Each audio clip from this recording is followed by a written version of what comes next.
bal waxaad iga warantaa arrimihii doorashooyinka Somaliland xagee bay marayaan xilligan halka waa ka magelin national business kuwii Uganda ka waran orday Uganda warayso haye man yours taarka fikir oo iska dhaafta waxa asaa waqti una manaysa laakiin dadku waa dad Soomaaliyeed oo Soomaaliyan waxaan u sheegnaa war dadku soo carabtu waa kala wadada naga orajid u warayso waxa saabay Soomaaliyeed waxa ka jira ma ku waqti حسب مالك الشغالين حنا Soomaali shaqo Soomaali keen sheekadii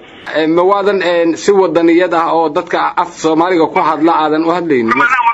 war ma idinka wadiyad garanaya hada wadiyad ma heshiis ma samaysa taariikhiisa عشان مدحين هو يلا why you have 5% by شيء واحد يشوي واحد قبيله غنائم خمسة في السيستم ويستيج سنة دعوة كوارع مرة ده قال ما يسال ورد way wax siyaasiyiinta aad la xiriirtay oo aad kala talisay arrimaha masiiriga ma jiraan cid aad isla anaga ma yeelan ma jeefsanaga u taliyo oo iska dhaafo waxaro